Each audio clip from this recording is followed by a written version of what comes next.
Hello everyone, నేను doctor Mrudula consultant fertility expert 49 hospital Secunderabad.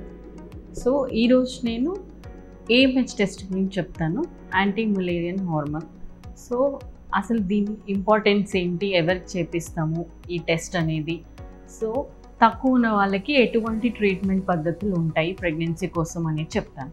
So AMH anti Mullerian hormone అనేది మనము ovarian reserve testing లాగా use చేస్తామంటే ఒక ఫీమేల్లో ఓవేరియన్ రిజర్వ్ అంటే ఎగ్స్ నంబర్ రిజర్వ్ మనకి స్కాన్లో కొన్ని ఫాలికల్స్ అనేది కనిపిస్తుంది.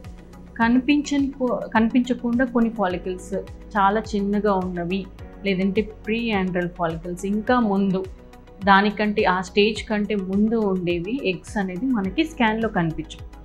సో ఓన్లీ యాండ్రల్ ఫాలికల్స్ అంటే పీరియడ్ సెకండ్ డే రోజు స్కాన్ చేసినప్పుడు యాండ్రల్ ఫాలికల్స్ ఒక సైజు కొంచెం సైజ్ పెరిగినవి మాత్రమే మనకి స్కాన్లో తెలుస్తుంది.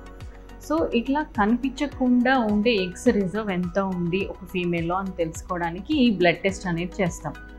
సో ఇది యూజువల్గా ఎల్డర్లీ ఫీమేల్స్ అంటే ఏజ్ ఎక్కువ ఉంది, ప్రెగ్నెన్సీ రావట్లేదు అని వచ్చిన వాళ్ళకి కంపల్సరీ చేస్తాం. ఎందుకంటే వీళ్ళకి అసలు ఇంకా రిజర్వ్ ఎట్లా ఉంది అని తెలుసుకోవడానికి. ఈ రిజర్వ్ బట్టి మనం నెక్స్ట్ ట్రీట్మెంట్ అనేది ప్లాన్ చేస్తారు.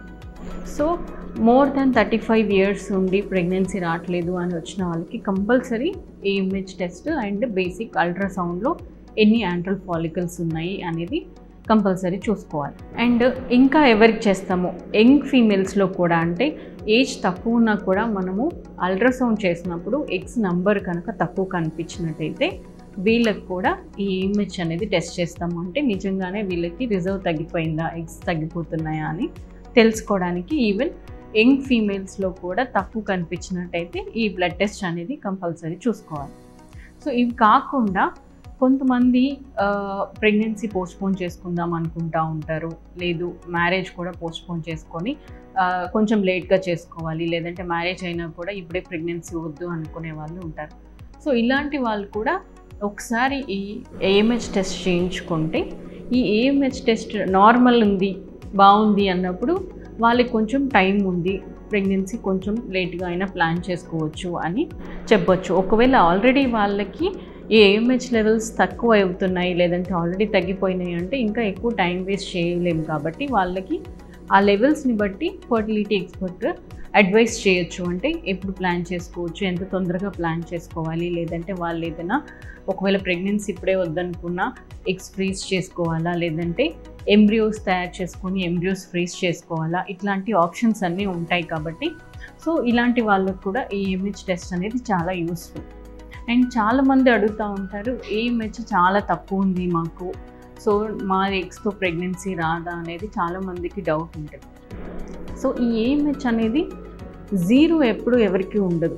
అంటే ఈవెన్ చాలా తక్కువ ఉన్నా కూడా ఇట్ మే బి 0.0001 అంత levels, but it will not be like zero, మొత్తంకి జీరో అనేది ఎవరికి ఉండదు. సో ఎవరికైనా వాళ్ళ ఎగ్స్తో ప్రెగ్నెన్సీ అనేది కంపల్సరీ ప్లాన్ చేసుకోవడానికి అవకాశం ఉంటుంది. బట్ ఏంటంటే చాలా తక్కువ ఉన్న వాళ్ళలో మేబీ సీక్వెన్షియల్ పికప్ చేయాల్సి రావచ్చు. అంటే ఒకసారికి మనకి చాలా తక్కువ వచ్చాయి ఎగ్స్ నెంబర్, ఒక్కొక్కసారి ఒక్కటే రావచ్చు ఎగ్ ఎంబ్రియో. సో ఇట్లాంటి వాళ్ళకి మళ్ళీ ఎగ్ పికప్ చేసుకోవడానికి మనకి ఛాన్సెస్ ఉంటుంది, ఆప్షన్ ఉంటుంది. అంటే ఇంకొకసారి ఎగ్ పికప్ చేసుకొని అన్నీ మనము పూల్ చేసుకొని ఎంబ్రియోస్, అంటే ఒకసారి ఒక్కటే వచ్చింది, ఇంకొకసారి ఇంకొకటి, అట్లా ఎంబ్రియో పూల్ చేసుకొని ఆప్షన్ ఉంటుంది.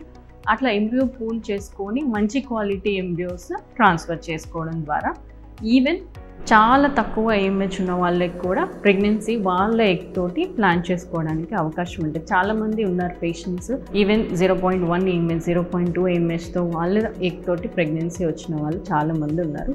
బట్ ఓన్లీ థింగ్ ఏంటంటే వీళ్ళు ఫైనాన్షియల్గా కూడా చూసుకోవాలి. Because more than once pickup అయితే మళ్ళీ మనీ కాస్ట్ కూడా పెరుగుతూ ఉంటుంది. కాబట్టి ఇవన్నీ చూసుకొని వాళ్ళు సెల్ఫ్ కావాలి అన్నప్పుడు మనం ట్రై చేయడానికి ఆప్షన్స్ అయితే మనకి ఉంటాయి. Thank you.